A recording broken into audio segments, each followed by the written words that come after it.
Lesley, thank you so much for coming and for bringing all of these beautiful fabric designs. Some people may have tried photo transfer paper or this transfer artist paper, which is what you're really famous for.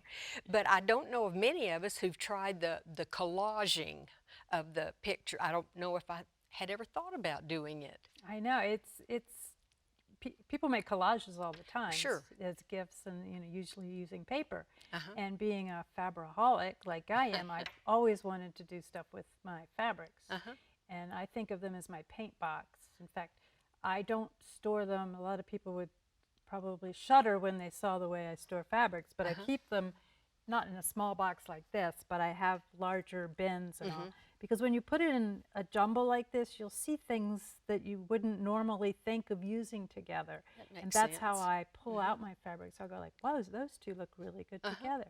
So I just have all little snippets. The fabric collages are done with small fragments of fabric. Good way to use up those scraps or fragments. Always good. I think everybody saves their scraps. So, but then pulling in the transfer artist paper and the images that I love to use, then that makes my collage more of a story, or it's a way of like a memory quilt. Keepsake. Keepsake. Memory. Yeah, that's a good word.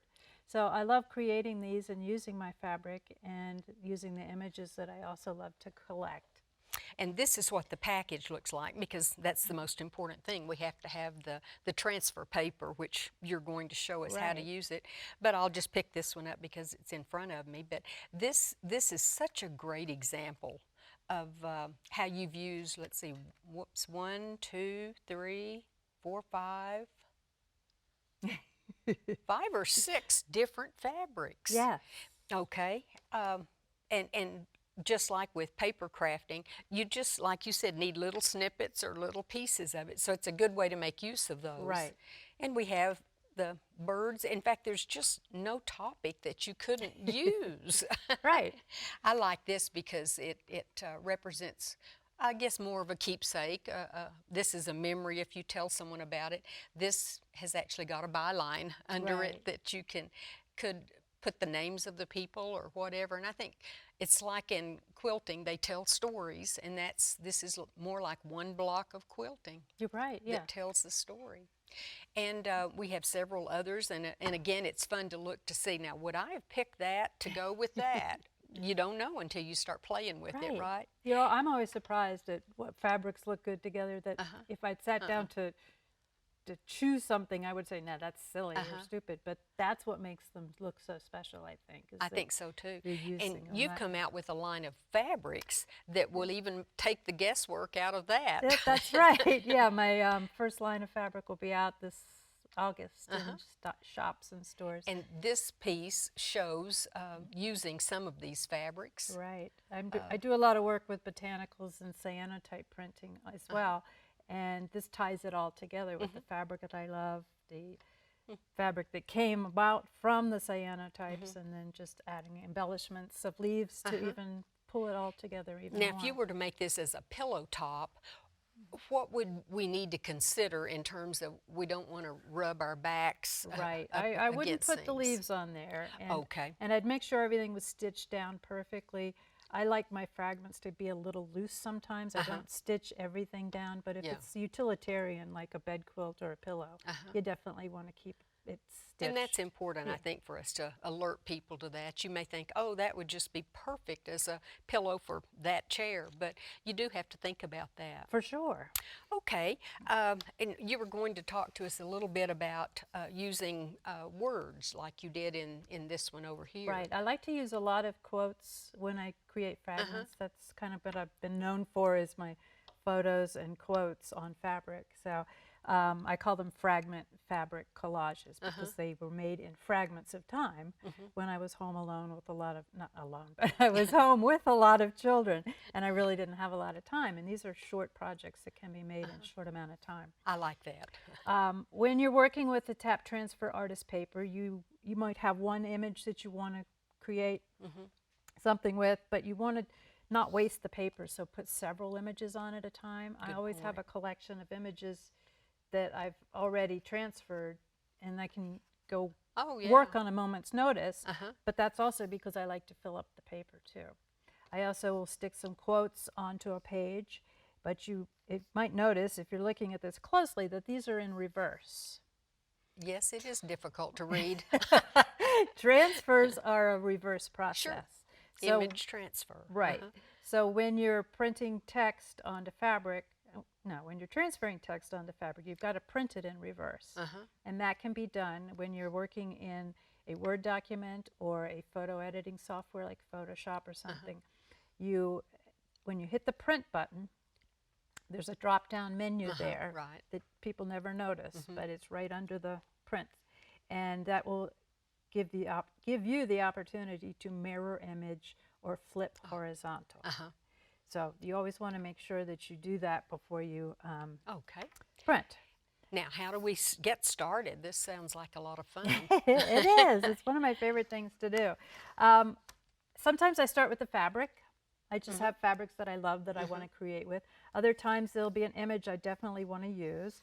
So I'm going to take the paper that I just printed out and I will cut the image out along the rectangular lines.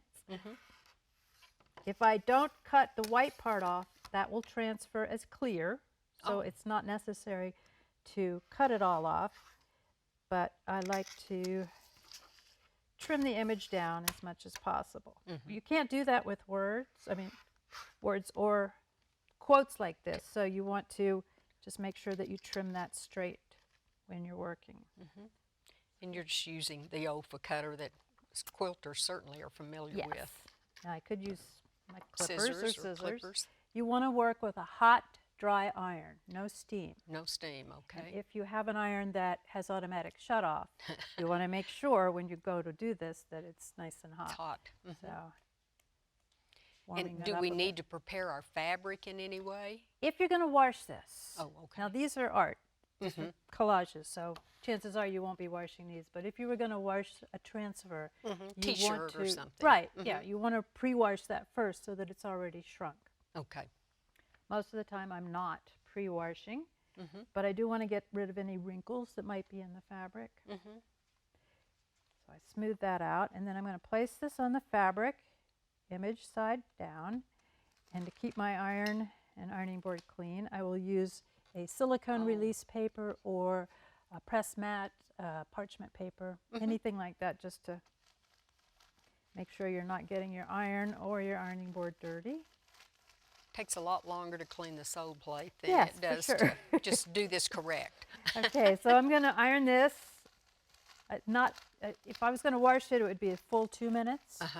But since I'm not, I don't have to iron it full 2 minutes. And you can even peek, I noticed in one of the videos, you can peek under one corner. And if it doesn't come up correctly, well, you've got it in place. Just keep pressing. I can see that there's a little bit of green here. I can go back in and just focus on that little area, maybe with a little more pressure to get that down. I didn't even spend 10 seconds ironing this, really, so I could use a little bit more all over. And you can peel it hot or cold. Now there's some areas there that still could use some ironing, but it also gives it a vintage feel. Oh, okay. You might like that, and this is an old picture, so I'm going to stay with that instead of spending more time ironing, because I want to get on to the good part, the collage. The fun part. Yeah.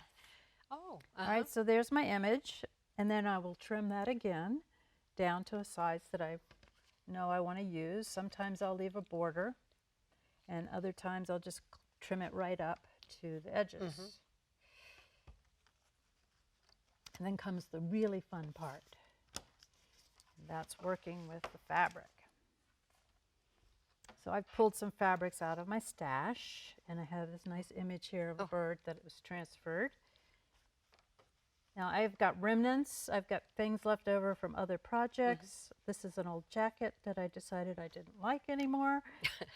Some fabric that I fell in love with at the store. All just, they come from everywhere, thrift shops, whatever. And then I'll just pull some pieces out or rip off a large piece and then start placing things. I know I like these colors together, but how and where?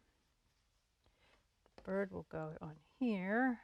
That might be too big for the bird. So instead of trimming right away, I'll just fold just until play with it until you kind of get the look you want. Because if I trim it and then I go, oh no, wait, I wanted it to be bigger.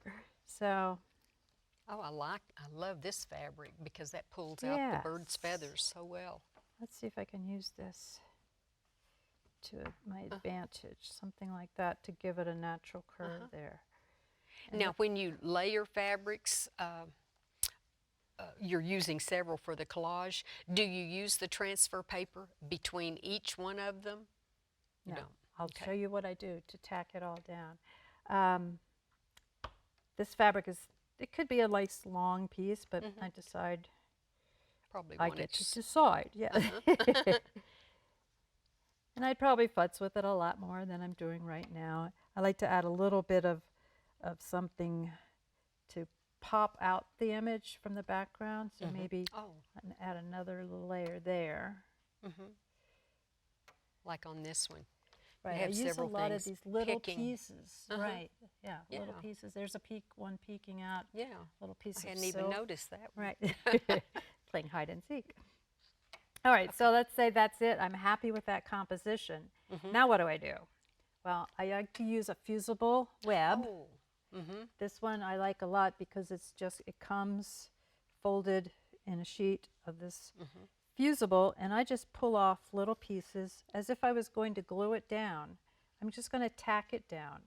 Okay. So I will. So would you ever use glue or not liquid on the adhesive? Fabric? No, okay. I just don't like that. Sometimes that dries hard, or if you use too much glue, it will also show up on the fabric. So depending on what I'm tacking down, I'll just get bigger and bigger pieces. Now this needs to be ironed. This will melt. Let me trim that because I can use this in another project.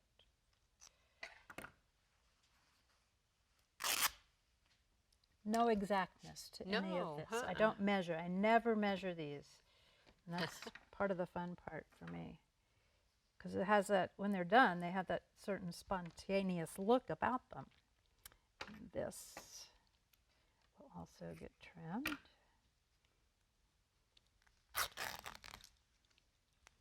Now, what made this lace so that stiff? That is a product called Luchador.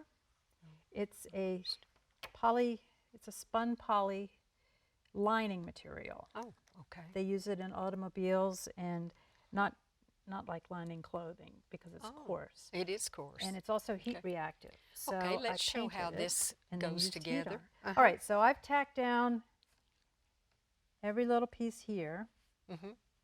Not covering it solid. Not covering it solid. You just want to make sure each piece has a piece of adhesive. Right. Straighten everybody up. Now this webbing melts, so you don't want that to melt on your iron. No, I've done either.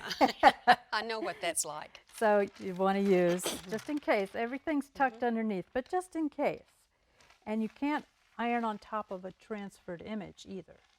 Oh, that'll stick to your iron. Oh, okay. So you want to use something as a barrier, the silicone release or the parchment. That's kind of a good practice. Just do that with all of them and you can't go wrong. Okay, so now, if I did it right, now I could use a little more back there.